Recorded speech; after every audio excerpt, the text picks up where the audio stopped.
Hey everyone, I'm Northern Explorer. Welcome to my channel. In today's video, I'm going to be installing the BuiltRight Industries dash mount for the F250, but first I'm going to modify it by making the mounting surface a little bit bigger. Stick around.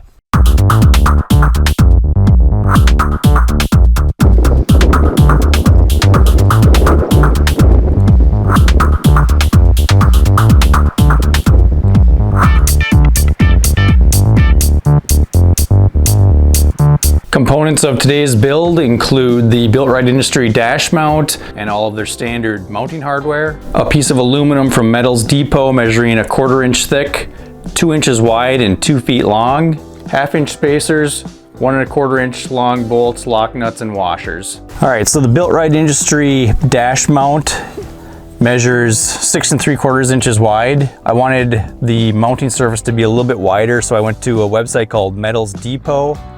Bought a piece of aluminum. The standard length is 2 feet, so I'm gonna cut it down to the length that I want.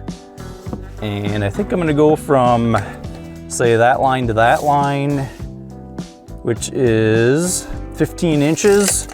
So I'm just gonna basically mount that on top, and that'll give me a lot more options for mounting. I can drill my own holes, and everything will be a little bit more in reach that way. So let's head to my shop and see if I can rip that out. All right, so the first thing I need to do is cut this down to size. I determined that 15 inches was gonna work best.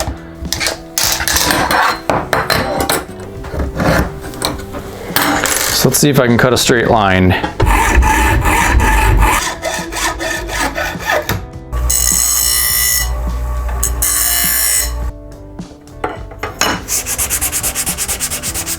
So now I just need to mark and drill my mounting holes.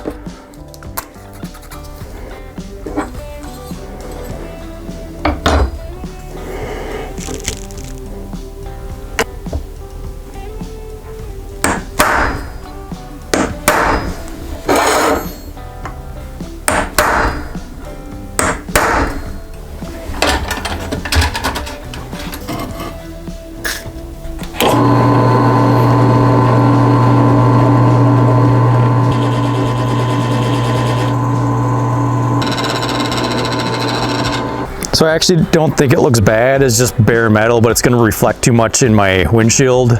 So it's getting painted. Quick primer coat first, and then some flat black.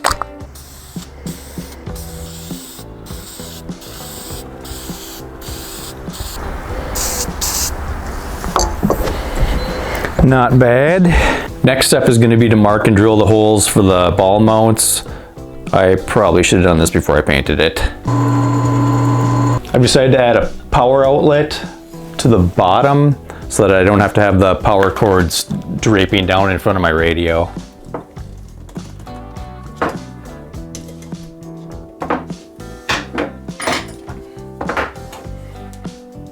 The next step is the installation of the BuiltRight Industries mount. I just need to remove this part of the dashboard and drill some holes. So I just have 2 screws to remove with a 9/32 socket. And then I just have to pop this out. Being careful not to break the spring clips. BuiltRight Industries includes a little template that you can cut out that makes the placement of the drill holes a little bit easier. One thing to look out for when positioning your drill holes, for some reason this little tab is higher than this tab, so you're not left with very much room for the drill hole on this side, which is the passenger side. I'm gonna drill 1 extra hole for the wires that I'm gonna need to feed through the back of this.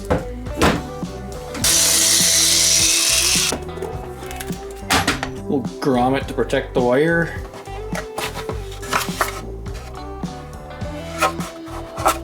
Now I just gotta bolt it in place and reattach my custom aluminum piece. So I supersized 2 of the washers where I had room, and then I had to put a really tiny washer where that 1 tab was kind of in the way. So now I just gotta put some wire connectors on here. I'm going with these male-female connectors so that if I ever need to take this off. It's not completely hardwired in place.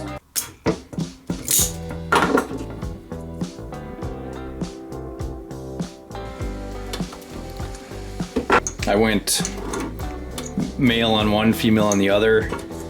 Then I'll go just the opposite on the opposing wire. That way I never get them crossed. So now that I just need to access a power supply for the plug that I'm using, and there's a little fuse panel on the passenger side over here. And I'm using one of these tap fuses into one of the accessories that my truck doesn't have, which is the moonroof. So I'm just gonna plug that right in.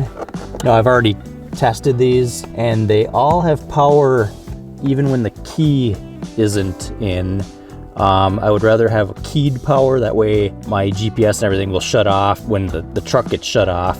So I'm just gonna have to remember to shut the GPS off when I park. Now I just need to run the wire up to the center console. I'm using a cable snake to try to fish the wire through. If this doesn't work, I'm gonna have to take the glove box off.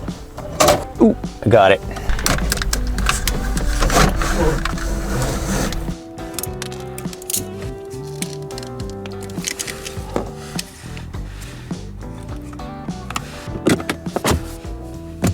All right, so here's my positive all ready to go, and the ground that I'm gonna use is gonna be this brace right here.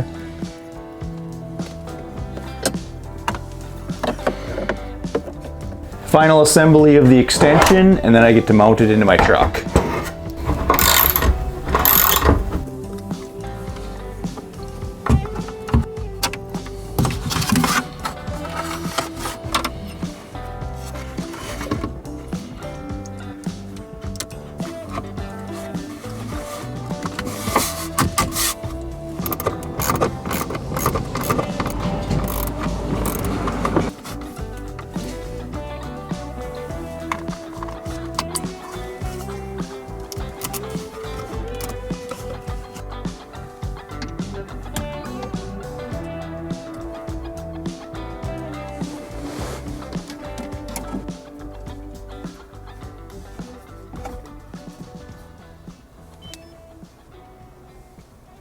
So there you have it, the final result. Plenty of room for all of my devices and everything is within arm's reach. Perfect location for everything, nice and solid.